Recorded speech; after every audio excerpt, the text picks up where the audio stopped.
Welcome sa Dries TV. Kung interesado ka sa ganitong news, huwag kalimutang isubscribe ang ating YouTube channel. Maraming salamat! Welcome back again sa ating YouTube channel mga kakimpaw. And sa update natin ito, ang pag-uusapan natin ay tungkol sa mga importanteng kaganapan kina Kim and syempre kay Paula Avellino.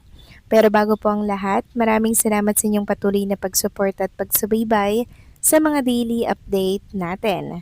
Kaya naman bilang pasasalamat, narito po ang ilang napili kong komento patungkol ito sa naging previous update. Unang komento mula po ito kay Ginang Norma Dayag. Sabi niya, "Good day, Dries TV, this year is not good for marriage, kaya be patient to them. Kim Pao, Kimi, be strong enough to face all these trials and challenges that comes to your life. And if ever na mag-settle down ka na totally, huwag ka namang mag-quit kaagad sa showbiz. Kaagad-agad. Kahit sa showtime ka lang mag-host para di kami malungkot na seniors. Love na love ka namin, Kimi. Maawa ka naman sa amin na seniors. God bless you both." Maraming salamat sa komento, Ginang Norma Dayag. Huwag po kayo mag-alala kay Chinita Princess dahil maging si Kim Chu, hindi po magagawang iwanan ang It's Showtime na talaga namang minahal niya din po ng todo. Gusto niya din po kasing magpasaya, 'di ba, sa It's Showtime at hindi po talaga kompleto ang kanyang araw na hindi po siya nakakapag-show or nakakapagpasaya po ng mga madlang people sa It's Showtime, 'di ba? Kaya huwag kayong mag-alala, hindi po aalis si Kim Chu lalo na ngayon, 'di ba? Na napapabalita po na si Vice Ganda nga po ay magpapahinga dito sa programa po na It's Showtime. Kaya si Kim Chu, syempre pag andyan siya, malaking tulong siya sa ratings ng naturang noontime show. Kaya huwag kayong mag-alala kay Kim Chu, hindi yan naalis sa It's Showtime, okay? Kahit na mag-asawa at mag-settle down pa yan. So maraming salamat sa komento, Ginang Norma Daya. God bless po at mabuhay kayo. Next comment naman mula po kay Ginang Norma Cole. Sabi niya, "There's good noon sa'yo. Okay lang kung ang idol natin gusto nang huminto sa pagka-artista. Tama lang, lalo na kung lumagay na sila sa tahimik. May napundar na rin sila, di na sila magugutom, lalo may mga business ang bawat isa. Mag-focus na lang ang KP sa magiging pamilya nila. Patnubayan sila ng Diyos sa kanilang mga pangarap, kasama sa magiging mga anak nila. Ipagdasal natin na sana ang pangarap nilang ito ay matupad kasama tayong mga fanay sa saya. I know God is good provider, especially like Kim Pao. Thank you, Doris. God bless us all." Yes, tama po kayo dyan, Ginang Norma Cole, no? Masaya tayo kung huminto na siya sa showbiz, then nag-focus na lamang po sa kanilang mga business ni Paula Avellino para nang sa ganun kahit wala po sila sa showbiz industry, may kita at meron pong pumapasok na pera sa kanilang mga account. Pero sana kahit isang show lang po, no, makita natin si Kim Chu. Huwag sana niyang iwanan ang It's Showtime. Kasi syempre, dito na lang natin siya nakikita na, 'di ba, alam niyo na mga kakimpaw, hindi tayo kompleto kasi pag isang araw di natin nakita si Kim Chu, 'di ba? So dapat meron talagang show na makikita natin siya, 'di ba? Makikita nating okay siya araw-araw. Kahit yun lang, sapat na tayo dun mga kakimpaw, 'di ba? So manifesting na ganun po ang mangyari kasi sa oras nga naman na hindi siya magtira ng mga programa, 'di ba? Eh sobrang natin silang mamimiss kahit na sabihing okay na naman sila. Mag-asawa na naman sila, may pamilya na naman sila. Hindi kasi tayo mapalagay kung okay lang ba sila, 'di ba? Kaya dapat nakikita natin sila araw-araw kahit sa It's Showtime lang, 'di ba? Kaya sana po pala rin na 'yon ay mangyari.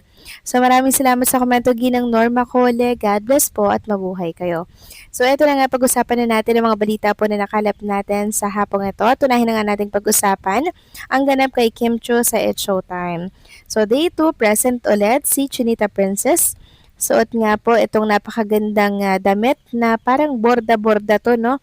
Na may pagka-chocolate ang kulay. Every time na andyan si Kim Chiu sa It's Showtime, ang dami-dami po talagang nanonood ng naturang programa. Sobrang na-miss talaga nila si Chinita Princess. Sabi nga po ng isang netizen dito sa X, to be a Kimmers, Kim Chiu sa umaga, Showtime Kim Chiu sa gabi, di alibay. Sobrang spoiled namin as a fan. Thank you for being part of our everyday life, Kimi. Tapos, shinare ito or nirepost ni Kim Cho sa kanyang ex account na may papuso. Tapos, merong emoji dyan na mangyak-ngyak po mga kakimpaw. Ibig sabihin, sobra talagang emotional si Kim Cho pag nakakabasa siya ng mga ganitong post.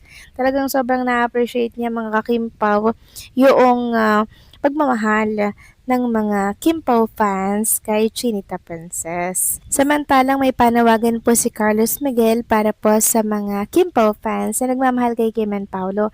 Sabi niya, ipag-pray po natin ang Kimpaw palagi na mas bongga pa ang ads, views at ratings ng The Alibay at more blessings for Kimpaw. Yes naman, dapat lagi nating ipapag-pray ang mga project ni Kim and Paolo na dumami palalo ang ads, ganoon din ang views, ganon din ang ratings, di ba? Kasi sa oras po na maganda ang standing ng mga project ni Kim and Paolo, dadagsa at dadagsa ang kanilang mga future project dahil alam po ng mga producer kung gaano kalakas ang tambalang Kim Pao. Kaya nasa atin po nakasalalay ang mga magiging bawat project ni Kim and Paolo sa suporta po natin.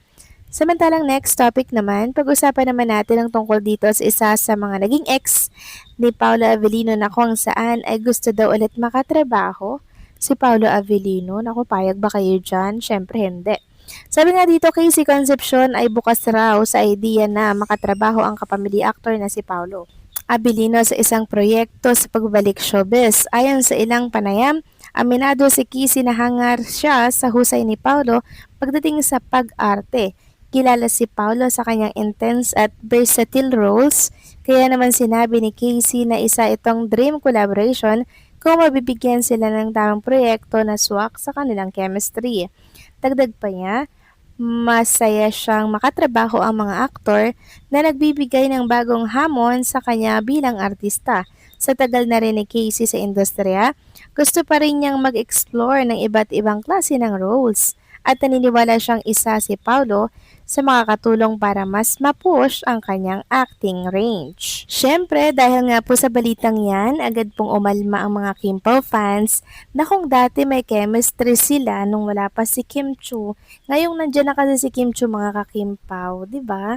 Parang nawawala na yung dating chemistry. Kung bagay, ito na yung bago. Ito na yung gustong mapanood ng tao. 'Di ba? Siyempre mga kakimpaw, hindi rin naman agad-agad tatanggapin ni Paolo kung ano man po yung gusto ng ibang mga artista. So, depende rin po kasi yan sa producer at depende rin kung tatanggapin ito ni Paolo Avellino. Kasi si Paolo sa ngayon, ang gusto niya pong makatrabaho, walang iba, kundi si Chinita, si Chinita, si Chinita. Walang pagbabago, walang pagsasawa. Kaya hanggat meron pong offer sa kanilang dalawa, syempre, yun po ang igagrab muna ni Paolo Avellino kumpara po sa ibang mga offer na iba ang kasama. Kasi yung kay Nadine Lustre, swak kasi sa schedule ni Paolo Avellino kaya niya po yun ay ginawa. Kasi maluwag yung oras ni Paolo, 'di ba? Ganon din sa kanila ni Chinita Princess na wala pa naman pong project. Kaya po, tinapos na ni Paolo Avellino yon within 1 month lamang. Kaya kung may susunod pa doon na ibang kapartner, mga kakimpaw, alam naman natin si Paolo, di ba? Hindi yan gagawa ng project na iba po ang kasama. Itong kay Nadine lang talaga tinapos niya kasi pending po ito mga kakimpaw. So kayo ba, anong masasabi ninyo dito? Please comment down below.